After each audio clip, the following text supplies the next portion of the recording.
नमस्कार, स्वागत है आपका हमारी खास पेशकश बाजार। इस हफ्ते मैं हूं विवेक मित्तल। ये वीक शानदार रहा, बेहद शानदार। पिछले कई महीनों में ऐसा वीक ही शायद देखने को मिला हो जिसमें कि सेंसेक्स करीब 2300 अंक बढ़ा और इस पूरे वीक में अगर निफ्टी में देखें तो करीब 700 अंकों की बढ़त देखने को मिली। बैंक निफ्टी ने भी जोरदार तेजी दिखाते हुए करीब 2000 से ज्यादा अंक की बढ़ोतरी दर्ज की। साथ ही आईटी निफ्टी जो कि लगातार टूट रहा था, इसमें भी करीब 1700 अंकों की बढ़त देखने को मिली। तो ये पूरा वीक अगर हम कह सकते हैं कि चौतरफा खरीदारी ही देखने को मिली। और ये खरीदारी क्यों थी, क्या कारण थे?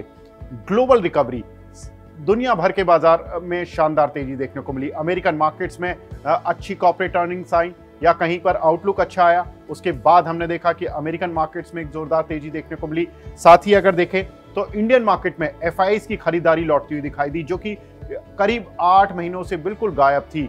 तो 8 महीनों बाद करीब एफआईआईज ने इतनी जोरदार खरीदारी की है कि इस पूरे वीक में करीब 5000 करोड़ से ज्यादा की एफआईआईज खरीदारी कर ले गए हैं। हालांकि सोमवार से लेकर बृहस्पति तक तो उन्होंने 4 दिन लगातार खरीदारी की, लेकिन फ्राइडे को करीब 675 करोड़ रुपए की कैश में उन्होंने बिकवाली की है।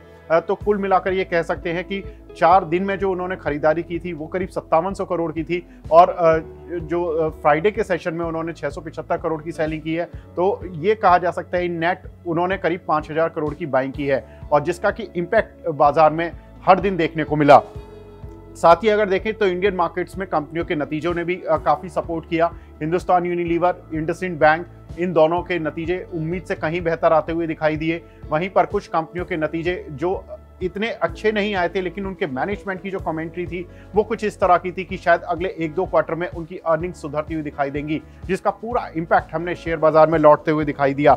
साथ ही अगर देखें तो वेडनेसडे को एक खबर आती हुई दिखाई दी कि सरकार ने विंडफॉल टैक्स को पार्शियली रोल बैक कर लिया है। इससे कि ऑयल एंड गैस सेक्टर को काफी मजबूती मिलती हुई दिखाई दी।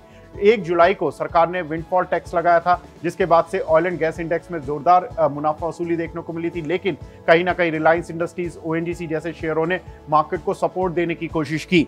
साथ ही एक और इंपॉर्टेंट खबर जो कि ऑयल एंड गैस सेक्टर से ही जुड़ी हुई थी, लेकिन ये यूरोप से थी। रूस ने 11 जुलाई को जो जर्मनी को गैस जाती है पाइपलाइन के जरिए, वो मेंटेनेंस की वजह से शटडाउन कर दिया था।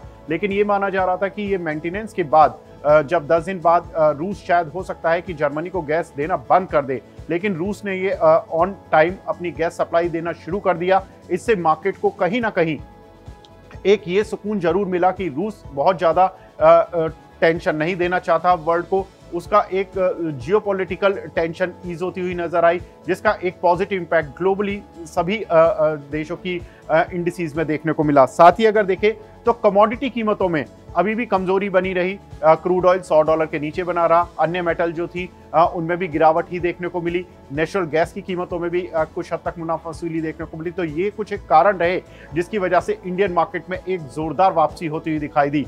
लेकिन अब नेक्स्ट वीक क्या होने वाला है? नेक्स्ट वीक में एक बहुत इंपॉर्टेंट ट्रिगर आ रहा है, वो है फेड की पॉलिसी।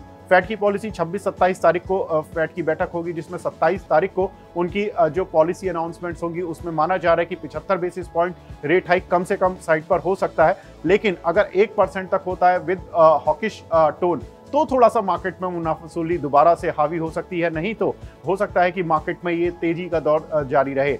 साथ ही कुछ एक नतीजे जो कि इस वीकेंड में देखने को मिलेंगे, उसमें रिलायंस इंडस्ट्रीज के नतीजे होंगे, कोटक बैंक के होंगे, आईसीआईसीआई बैंक के नतीजे होंगे, जिससे कि बैंक और ऑयल एंड गैस इंडेक्स जो नेक्स्ट वीक होगा उसमें उसको एक नई दिशा मिलती हुई दिखाई देगी। मैनेजमेंट की कमेंट्री पर भी नजर रहेगी, साथ ही कमोडिटी की कीमतों पर भी नजर रहेगी, क्योंकि फेड की पॉलिसी से अक्सर कमोडिटी की कीमतें बहुत ज्यादा प्रभावित होती हैं। तो अगर कमोडिटी की कीमतों में एक कोई रिकवरी का दौर देखने को मिला नेक्स्ट वीक, तो जाहिर सी बात है कि इंडियन मार्केट के लिए थोड़ा सा सेंटिमेंटली नेगेटिव होगा। लेकिन अगर कमोडिटी की कीमतों में कहीं ना कहीं प्रेशर बना रहा तो ये इंडियन मार्केट के लिए पॉजिटिव ट्रिगर का काम करेगा। तो ये 3 ट्रिगर होंगे जो कि नेक्स्ट वीक के लिए इंपॉर्टेंट होंगे। नमस्कार।